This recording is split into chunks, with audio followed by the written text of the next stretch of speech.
It was late, the kind of late where the city has gone quiet but the world still feels restless, and I was sitting at my desk with the glow of my monitor painting the room in that cold, pale light.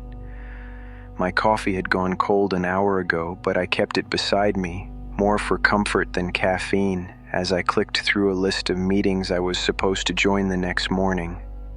That's when I saw it. A Zoom link tucked into a calendar invite that didn't have my name on it, but for some reason I could still access. I should have closed it. I should have gone to bed, but curiosity has a way of whispering louder when everything else is still. So I clicked. The screen filled with faces I knew, people I'd worked with for years, their expressions tight, voices low. They were talking about someone who had died, someone who meant a lot to them. And I remember leaning in, straining to hear, thinking it was strange that I hadn't heard about it. And then it hit me. They weren't talking about a stranger. They were talking about me, my name, my stories, my mistakes, my absence. They were grieving me while I sat there, breathing, staring back at them through a camera they couldn't see. My hands went cold, my chest felt like it was folding in on itself. And even though I spoke, even though I called out their names, no one reacted. No one looked up. It was like I wasn't really there.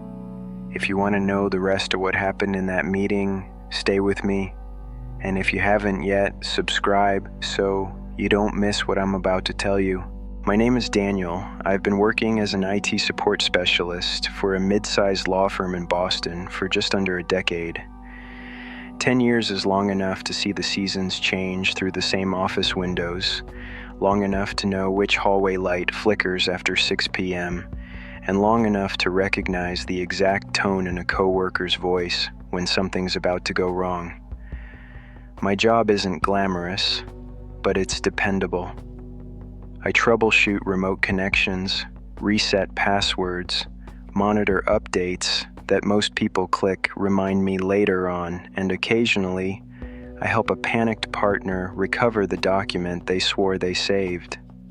IT is the quiet heartbeat of any office, always there, rarely noticed until something stops working. And in that role, you end up seeing more than people realize. Not because you're snooping, but because every digital trail eventually runs across your desk. A calendar invite sent to the wrong distribution list. A private message left open when you remote into someone's desktop. A document named something vague that turns out to be not so vague once you open it to check for a virus.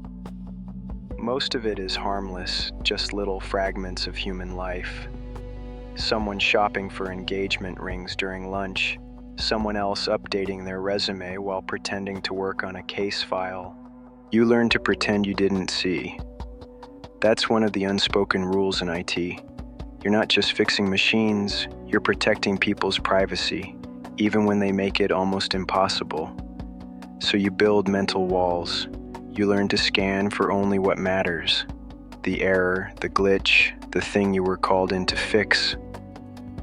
But sometimes, something slips through.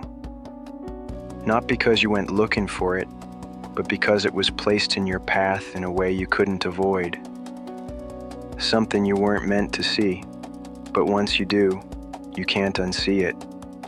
And this, what I'm about to tell you, wasn't just another stray file or forgotten chat window. It was different. It felt deliberate. Like it was waiting for me. It started small, the kind of small you almost ignore. The meeting title was blank, not untitled blank, but truly blank. No text, no placeholder, just a strip of white in the calendar where a name should have been. That shouldn't be possible. Even a glitch leaves something behind. A symbol, a line, a date. But this was like the invite didn't want to be called anything. I hovered over it, and for a second, I swear I saw something shift in the empty space, like letters trying to form before melting back into nothing. I told myself it was late. I was tired. My eyes were playing tricks. So I did what I always do. I checked the meeting details. The host field was blank too.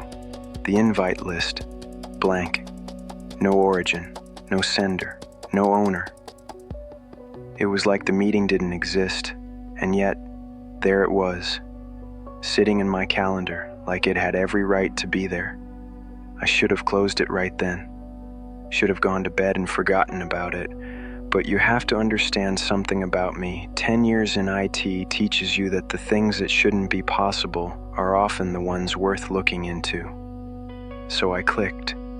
The screen went black for a moment. Not the usual Zoom loading gray, but pure black, like a curtain had dropped over my monitor. When the picture came in, I froze. It wasn't the conference room I was expecting. It wasn't even the usual Brady Bunch grid of faces. It was a dimly lit space, one I recognized instantly. The big corner boardroom, the one with the two bright overhead lights that always made everyone look a little sick. Only now, the lights were off. People sat around the table, shadows draped across their faces, the only light coming from the faint glow of their laptops. I knew every single one of them, coworkers, friends, people I'd eaten birthday cake with in the break room, and they were silent. Not the kind of silence where someone's just about to speak, but the kind that feels like the air itself has weight. Then someone cleared their throat and said my name. Not Daniel from IT. Not, hey, Daniel, can you hear us? Just my name. Like a headline. Like the beginning of a eulogy. No one looked at the camera when they said it. They just let it hang there, my name, like a cold draft slipping under the door. Someone shifted in their chair. Leather creaked, fingers tapped against the wood. Slow, uneven, almost absent-minded. Then another voice, softer, followed. He was good at what he did. Was. That one word punched harder than the name. It had weight, finality, the kind of word you use when you're sure someone isn't coming back. My mind started moving in two directions at once, one half frantically trying to make sense of it, the other half too scared to think at all. I glanced at the corner of my monitor where my own tiny thumbnail should have been. It wasn't there. No black square with my name. No frozen frame of my face. It was like I wasn't in the meeting at all. And yet I could hear them, see them. I said something, just to test it. My voice sounded strange in the room, bouncing off my own walls, no reaction. One of the partners leaned forward into the light, hands clasped tight like he was holding onto something fragile. You could always rely on Daniel, he said. He never let things fall apart. And then, almost under his breath, until he didn't finish. But everyone else seemed to know how the sentence ended because they all went stiller, if that was even possible. The silence pressed against me. The glow from the screen felt colder. I wanted to leave the meeting, close the tab, shut it down, but my hand wouldn't move. It wasn't that I didn't want to. It was that the mouse, the keyboard, everything just froze. And on the screen, someone else started speaking. Someone I hadn't seen in months. The new voice was hesitant at first, almost like they weren't sure if they were allowed to speak. It belonged to Janice. She used to bring those awful-smelling tuna sandwiches into the break room. The kind that made you hate her at noon and forgive her by 12:15 because she'd laugh at her own jokes so hard you couldn't stay annoyed. She looked smaller now, shoulders curled inward like she was carrying something she didn't want to share. I remember, she said, when my printer jammed during the deposition prep last winter. I was already in tears. Daniel came over. Didn't even make me feel stupid for not fixing it myself. He just made it work. He always made things work. Her voice cracked a little on always. The partner next to her slid a box of tissues across the table without saying a word. She took one, dabbed at her eyes, and looked down. I wanted to shout at her, "Janice, I'm here. I'm fine. Nothing." They weren't ignoring me. It was worse. It was like I didn't exist. Then, a faint sound, not from the speakers, from my apartment. A creak, low and deliberate, like someone had stepped on that one board in the hallway that always complained. My breath stopped. "On screen," another voice began. This time it was Howard, the senior partner, the one who never remembered anyone's name unless it was on the billing sheet. He leaned forward, elbows on the table, the kind of posture you take when you're about to say something important, or something you've been holding on to too long. Howard's gaze didn't wander. It locked straight ahead, eyes fixed somewhere past the camera, like he wasn't just looking at the others in the room, like he was staring through them. "I'll keep this short," he said, though his tone was the opposite of short. Heavy, drawn out. When someone leaves, you expect a gap, a space, but with Daniel, he stopped. Not like he'd lost his train of thought, more like he'd hit a word he didn't want to use. His lips pressed together. I could hear the soft hum of the conference room's fluorescent lights through my laptop speakers. A hum I'd only ever noticed in person, sitting in that very room. My own breathing was so loud in my ears, I almost missed what he said next. With Daniel, it wasn't a space, it was an absence. Something in me reacted to that word. Absence. Not vacancy, not retirement, not transfer. Absence. Like I'd been removed, like I'd been erased. I typed into the meeting chat, "I'm here, what is this?" But the text dissolved before my cursor even reached send, just blinked out as if it had never been there. Howard went on. "You don't realize how much someone is part of the foundation until the floor gives way."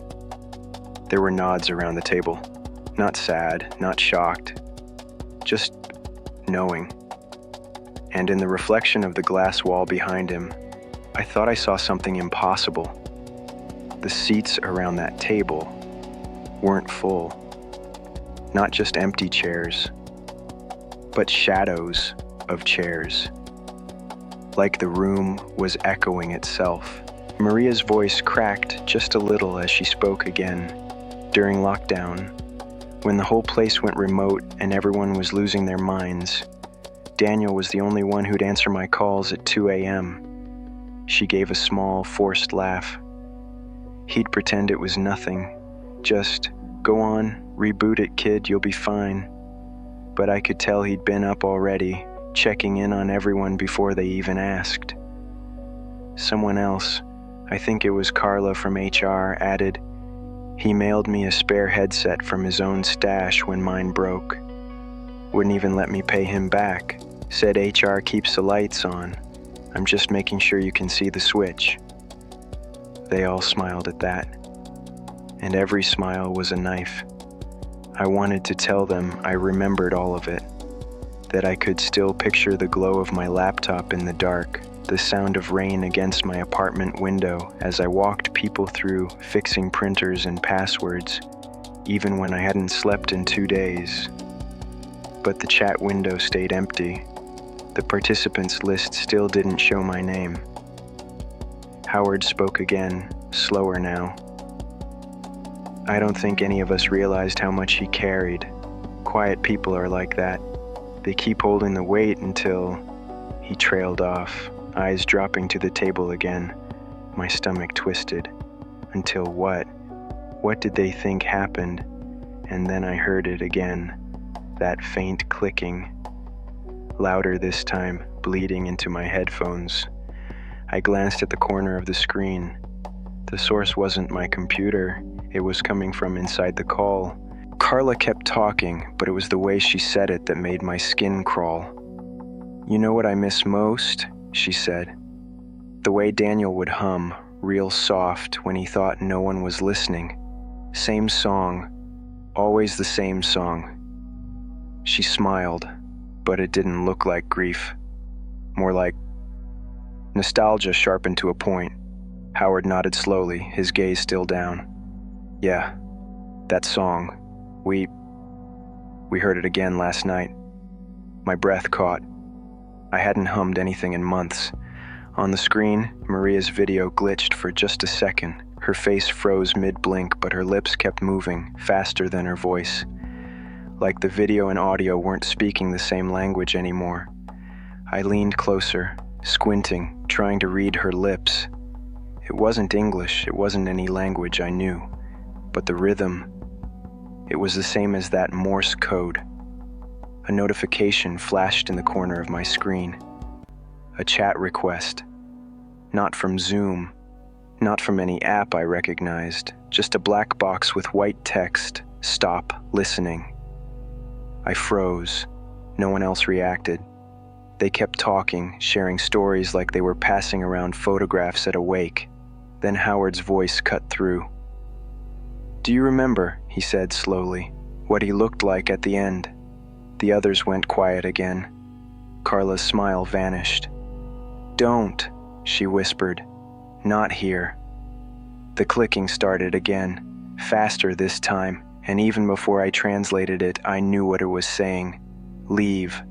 Now. Howard's voice had that weight to it again. Daniel was dependable, he said. Didn't matter if it was 2 a.m. during the lockdown. If something broke, he'd fix it, no questions. Maria gave a tight nod. Remember when the office Wi-Fi died for 3 days? He was the only one who came in, alone. Place was so quiet you could hear your own heartbeat.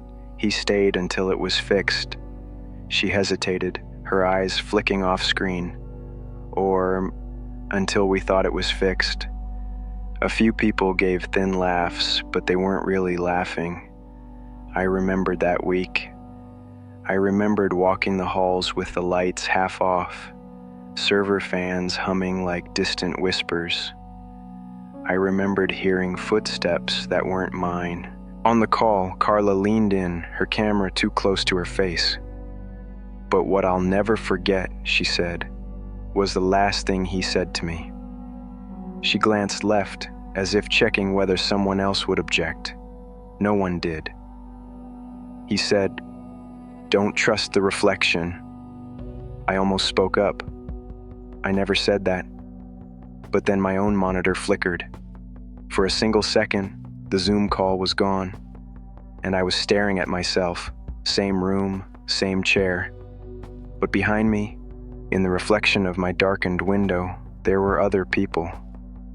They were standing perfectly still, and every single one of them was looking at me. The image snapped back to the meeting. No one seemed to notice. Howard was still talking, voice low. "We shouldn't be doing this here," he said. "He can't know." Howard's words landed like a dropped file in a silent room. "He can't know." On my end, I froze. Can't know what? My mic was off, my camera was off. There was no way they could see me, or so I thought. Then the little green light above my webcam flickered, just once. Then it stayed on. On the Zoom window, no one was looking at me directly. But their eyes, every single one of them, drifted toward the screen in perfect unison. Like they were looking through me, not at me. Daniel was... Maria's voice wavered. More than just IT. She swallowed hard. He helped us in ways most people will never understand. My chest tightened. They kept speaking in half sentences, their words trailing off like they didn't want to say too much. But each time they stopped, they all looked left, toward the empty chair at the head of the table. That chair wasn't empty anymore. A man was sitting there, not someone I recognized, but he was wearing my shirt, my watch, and his skin was wrong. Not pale, not dark, just absent, like the light couldn't find him. He leaned forward, and though I couldn't hear his voice, My own speakers crackled with static, and underneath that static was the faint, deliberate sound of typing. I glanced at my other monitor. A terminal window had opened on my computer, one I didn't start. Line by line, words began to appear. We know you're here. Stop watching or join us. I looked back at the call, and the man in my seat was smiling. I looked back at the call, and the man in my seat was smiling. Not a polite smile, not the kind you give when someone shares a memory about you. This was slow, deliberate, like he knew exactly what I was feeling and wanted me to feel it more. I leaned closer to the monitor. My webcam light wasn't on. I checked twice, but somehow he was sitting in my apartment. My apartment. Same chair, same desk, same half-empty mug of coffee. But the walls behind him were wrong. They weren't the pale blue I painted last summer. They were darker, almost black, like someone had scrubbed the color out of the air. And then Howard's voice came again, low and steady. Daniel was one of the good ones, he said. The rest of the room murmured in agreement. He stayed through the lockdown, came in when no one else would. They started listing details, things I had done, but then he died here, in this room, right where he's sitting. I felt my throat tighten because the man in my seat was still smiling. He died here, in this room, right where he's sitting. The sentence didn't echo in my apartment, but it might as well have. It landed heavy, like it wanted to settle somewhere permanent inside me. On screen, no one gasped. No one looked surprised. It was as if they'd all rehearsed this moment. The man in my seat kept smiling. Not the polite kind you put on in meetings. Not even the smug grin of someone who's winning an argument. This was wrong. Too wide. Too still. Like a photograph pretending to be alive.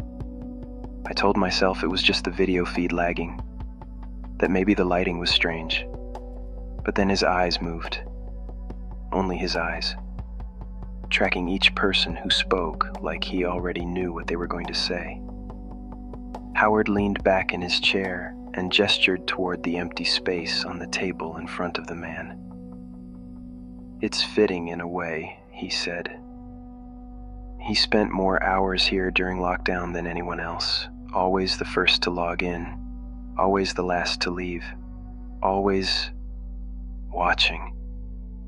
A few people smiled faintly at that, the kind of smile you give when you don't want to remember something, but it comes back anyway. That's when I saw it. On the glass wall behind them, a faint reflection of the table, and in that reflection, the man in my seat wasn't smiling, he was looking directly at me. I froze, not because he was looking at me, people look at each other all the time, but because his head hadn't moved. In the call window, he was still angled toward Howard, still wearing that pleasant, harmless grin. But in the glass, his eyes were locked on mine, unblinking. The sound from the meeting dipped like the mic had been wrapped in a blanket. Voices went muffled, low and heavy, the way they sound underwater. Except for one sound that cut clean through, the faint tick, tick, tick, like fingernails tapping glass. But no one in the room was moving their hands. I leaned closer to the screen, trying to convince myself it was a trick of the light.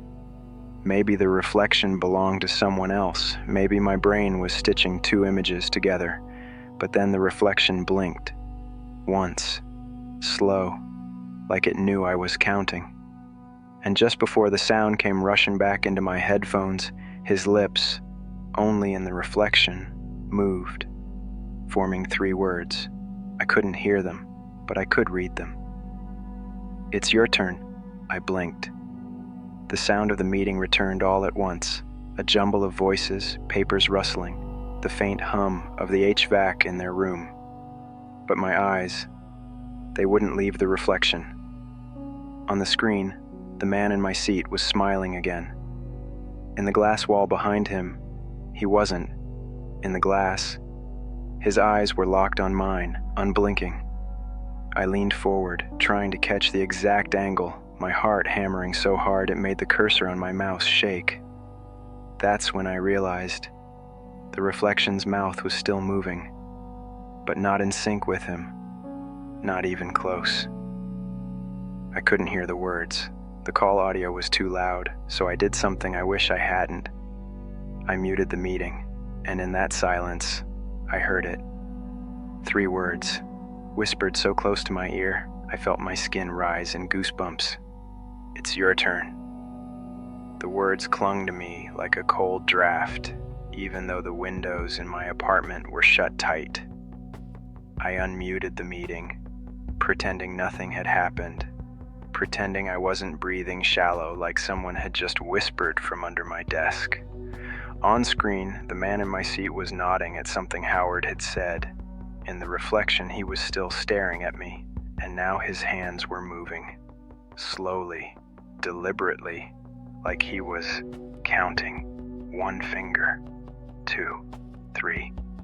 I glanced down at my own desk and froze. The half-empty coffee cup I'd left sitting perfectly still was vibrating, not shaking from the building, not from my own hands, vibrating in short, precise bursts. 1, 2, 3. I reached for it, and the moment my fingers brushed the ceramic, the man in the reflection stopped counting and smiled. From my headphones came the faintest static, not in the meeting, not from Zoom. It was coming from my own microphone. Something was listening. I tried to focus on the meeting, to pretend this was just a bad dream I'd wake from if I blinked hard enough. But then Marissa started talking, Marissa, who I'd worked beside for years but barely exchanged more than polite nods with. She said my name like she was turning the first page of a book, and then she began to tell a story about me. Not the usual office small talk, not some team-building anecdote. It was about a night 3 years ago, a night I'd never spoken about to anyone. She described the rain, the way I'd stood outside the building long after closing, staring up at the 12th floor windows like I was looking for something or someone. She even mentioned the exact color of the umbrella I'd been holding, a color I didn't even like. I wanted to unmute, to say something, to break whatever this was, but my throat wouldn't work. On the glass wall behind them, the man in my seat was still staring straight at me. This time, he wasn't smiling. He was mouthing my words, every stifled breath, every panicked swallow, like he'd been living inside my skin the whole time. The call stayed frozen for what felt like hours, the man in my seat holding that impossible smile. Then, like a video buffering back to life, everything moved again, except no one was talking. They were all looking, not at me, not at my window on their screen, but at the space behind me. A faint hiss came through my headphones, not feedback, not static. It was breathing. I turned in my chair, slow, because some part of me already knew I wasn't going to like what I saw. Nothing was there. But on the Zoom feed, every single face flinched at the same time, like they saw something I didn't. Then Howard leaned forward, voice lower than before. "Daniel," he said, not as a greeting, but like he was testing the name in his mouth. And in the smallest square of my own video feed, my reflection leaned in and whispered something. My lips didn't move. That's when my screen went black, and in the center, a single line appeared. "We'll finish this in person." My first thought was that it was a glitch, a crash, something simple, something I could fix, but my mouse wouldn't move. My keyboard was dead.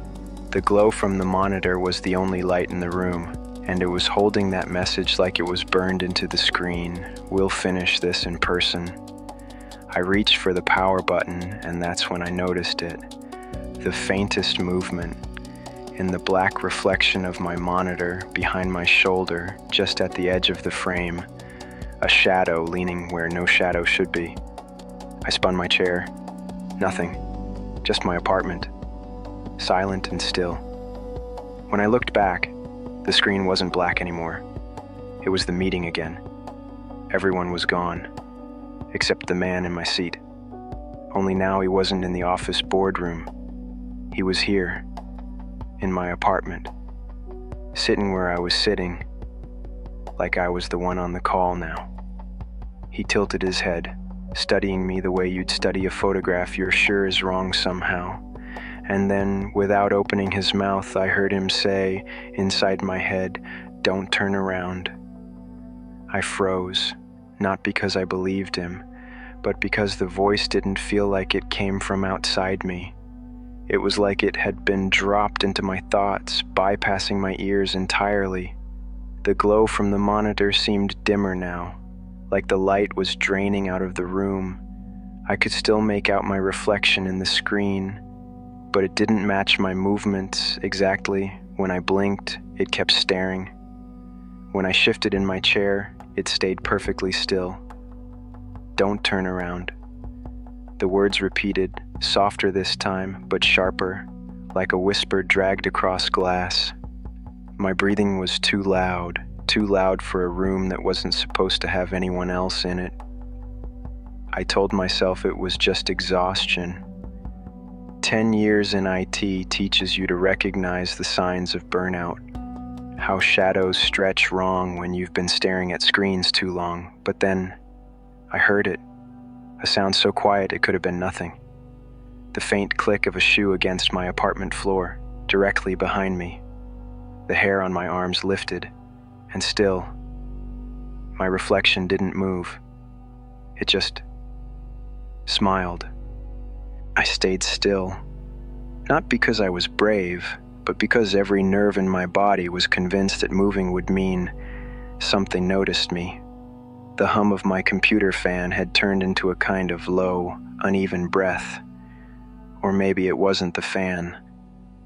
Somewhere deep in the apartment, a pipe creaked, the kind of sound that usually means water is moving. Except I hadn't used the sink in hours.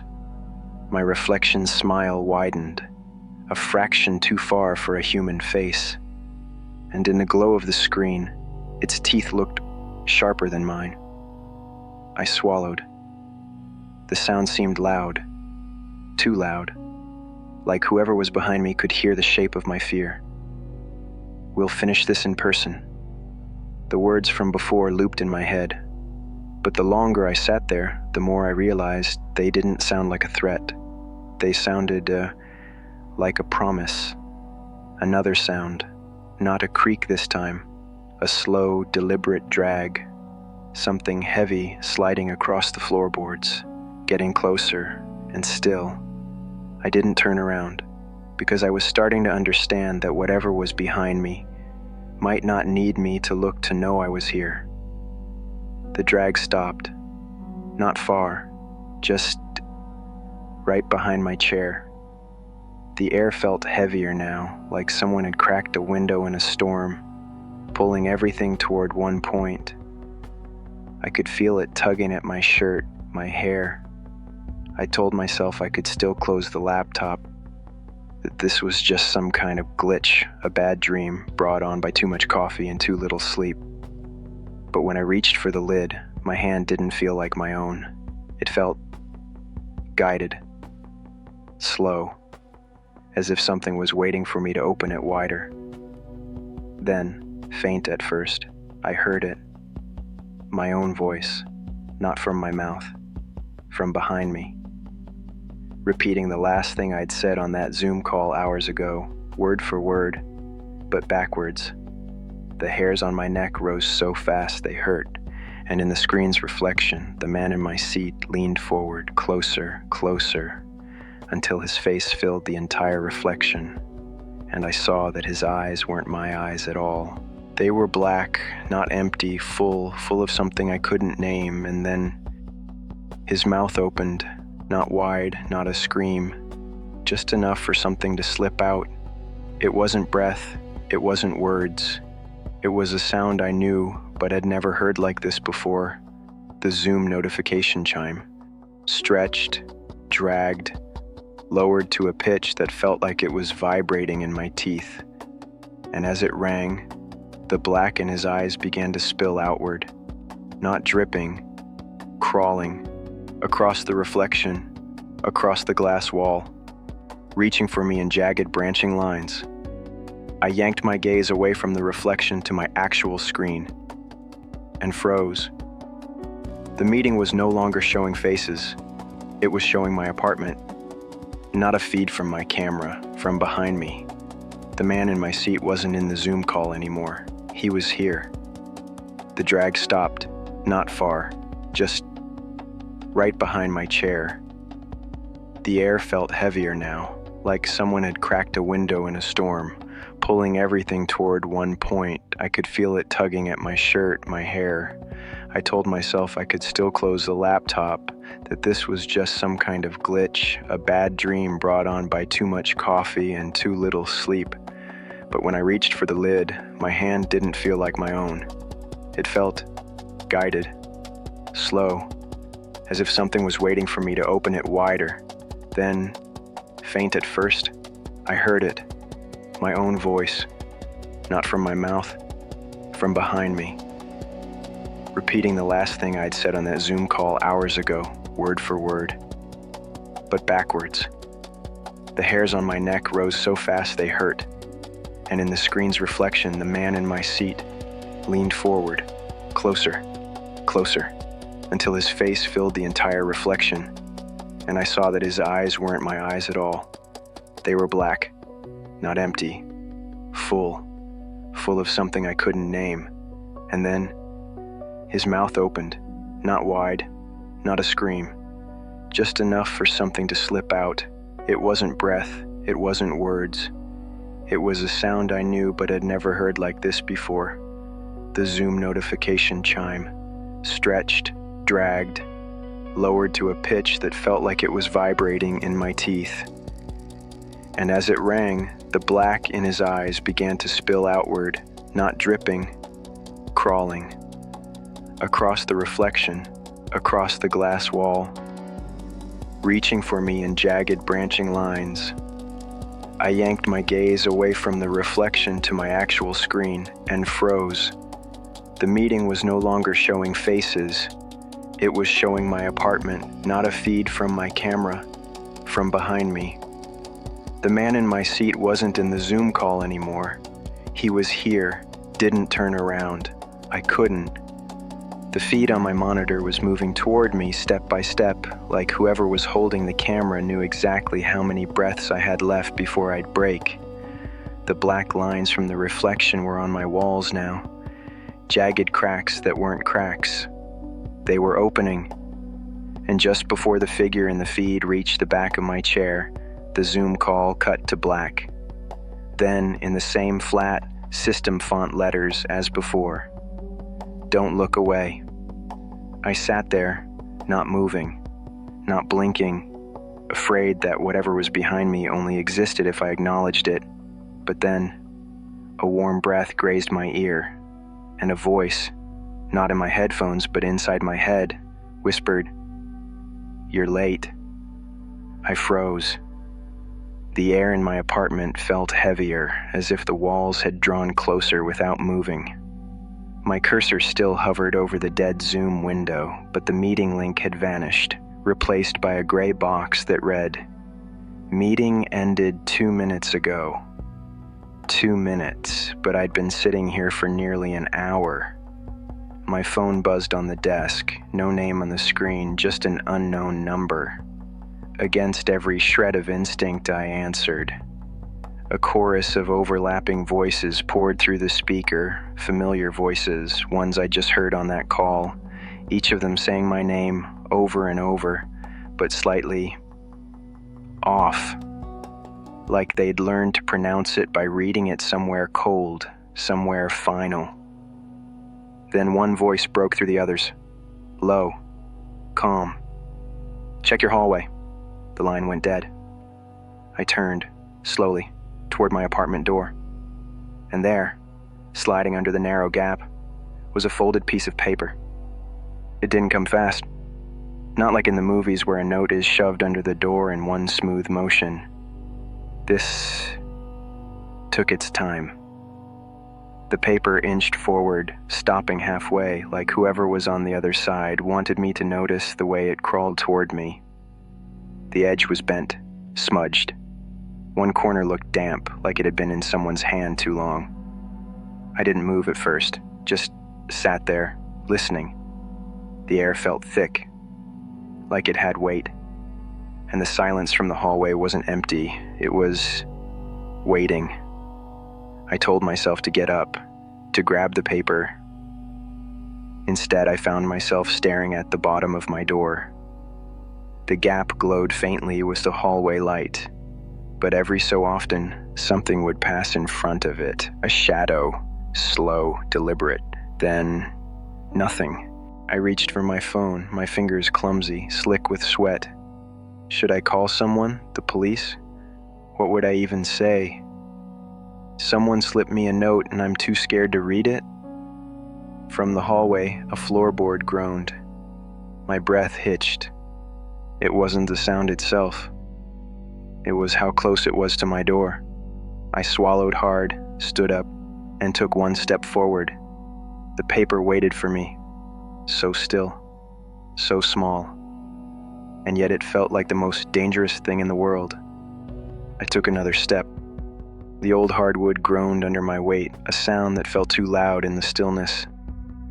Somewhere beyond the door, a floorboard answered. Not an echo, an answer. I froze. The paper hadn't moved, but I could swear the shadow beneath the door had shifted, pulling back, as if whoever was there had taken a step away, or closer.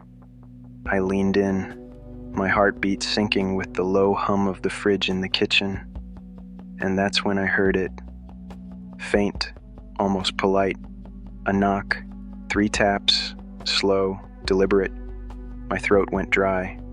I glanced at my laptop on the desk, the black screen still reflecting my pale face. I half expected it to light up again, to show me the man from my seat, but it didn't. Only my own wide-eyed reflection stared back. The knock came again. Softer this time, like they were tired of waiting. The knock faded, and in that sudden hush, I could almost hear them again. The voices from the meeting. The way they had said my name. Not Daniel from IT. Not, "Hey, Daniel, you remember during lockdown when you..." No. The way people speak when they're picking flowers for a grave. When they're rehearsing the parts of you they'll carry and the parts they'll let die. I stepped closer to the door. My bare feet on the hardwood sounded too loud in my own ears. The folded paper still waited under the gap just inside. The last time I'd moved this slowly was that morning on the call when Howard's voice had broken, when he'd said, if Daniel were here he'd know exactly what to do. And then the man in my seat had smiled. Now, I crouched down. The paper looked older up close, edges frayed like it had been folded and unfolded 100 times. I reached out, fingertips brushing the rough surface. And for a second, I swore I heard typing from my laptop, the one with the black screen. I froze. That was definitely typing. Not the faint clatter of a neighbor's keyboard through the wall. No, this was close. Inside the room, close, slow, measured, like someone was choosing each key with care. I turned my head just enough to see the laptop screen flicker, the black replaced by a white document window. 4 words appeared, one by one, the same font they used for the firm's internal memos. The same format we'd used for every obituary draft I'd ever helped them proof during IT maintenance. We're not done yet. I straightened, paper in hand, pulse in my throat, and then, as if the laptop had been waiting for my attention, the document scrolled up by itself. Above that line was a transcript, the meeting transcript, Every word from the eulogy I'd overheard: Howard, Mara. The half-laugh someone gave when they mentioned how I used to bring in coffee for the night staff during lockdown, and there, at the very top, in bold, Daniel M. Cole Memorial Meeting Agenda. Date, tomorrow, 8 a.m., Zoom, tomorrow. Not earlier today. Not a recording. They were planning to eulogize me again. I dropped the photo like it burned. It landed face down on the floor, but I could still feel the weight of those frozen eyes staring back at me from the glossy paper. For a moment, I just stood there, half in the present, half in that image, listening to the sound of my own breathing and wondering if maybe I'd already stopped. My laptop chimed. It shouldn't have. The Zoom call was long gone, the meeting window closed, but the notification was the same. A new invite, same title as before. In remembrance, only now the date was tomorrow, and the start time was exactly 24 hours from the moment I opened it. I stared at the RSVP buttons. Accept, decline. Neither felt like they were meant for me. And then I saw it, buried in the body of the invite, a single line in small gray text. This time, don't be late. I didn't click anything, not yet. The invite just sat there on my screen, waiting, like it knew I'd eventually give in. But every second I didn't touch it, I felt watched, not from my window, not from the hallway, from somewhere closer. I shut the laptop. The click of it closing echoed too loudly in the small apartment. I told myself to just breathe. But my mind kept replaying Howard's voice from the meeting, the way he'd said my name like he was already chiseling it into stone. And the man in my seat, that smile, that reflection, it kept looping in my head like a corrupted video file, freezing at all the wrong frames. Something creaked in the kitchen. Old buildings make noise, I told myself. But old buildings don't make noises in the rhythm of footsteps. I got up and checked. Empty. Still. When I came back to my desk, the laptop was open again, the screen lit, unprompted. And this time, it wasn't an invite. It was the Zoom meeting, already joined. My camera, already on. But the strangest part, the little preview window in the corner, the one that should have shown my face, showed an empty chair. My chair. But the strangest part?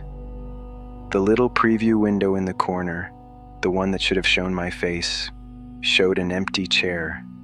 My chair. I leaned forward, squinting, as if getting closer to the screen would force my own image to appear. Nothing. Just that same empty chair, bathed in the pale light of my desk lamp. And then, the meeting shifted. The faces that had been looking at each other turned, one by one, toward the space in front of them, as though someone had entered the room, someone they could see. But I couldn't. Howard's lips moved first, but the audio didn't match.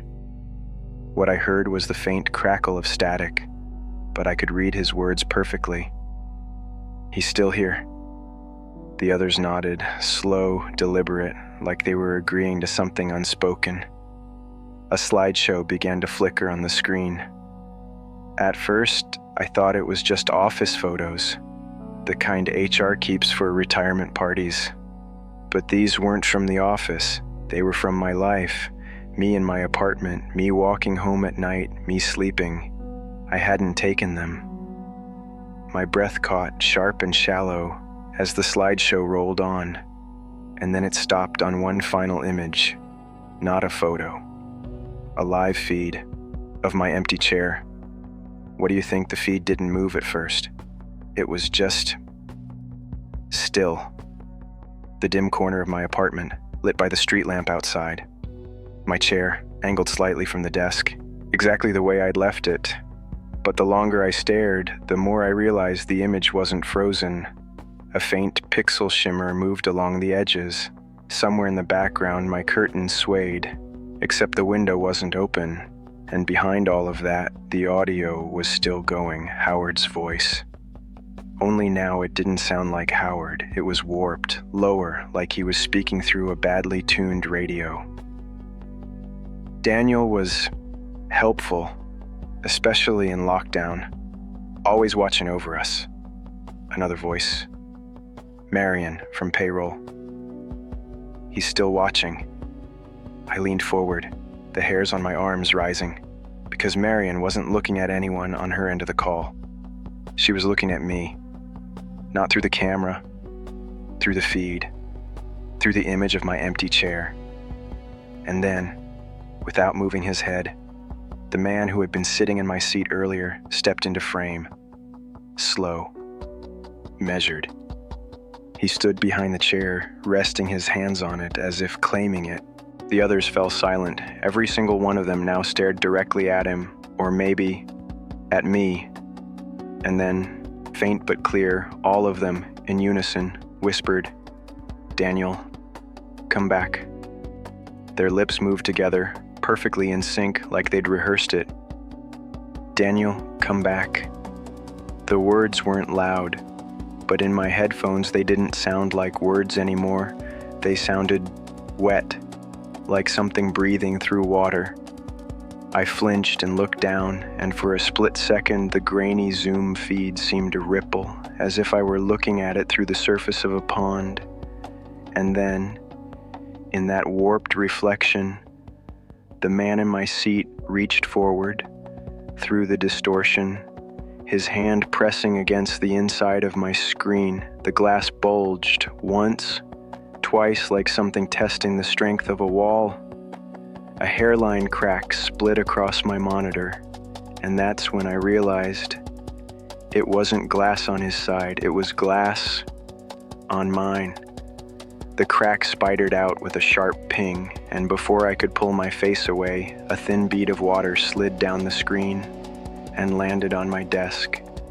It spread fast, soaking into the papers beneath my keyboard, leaving a smell, sharp, metallic, like rust and salt.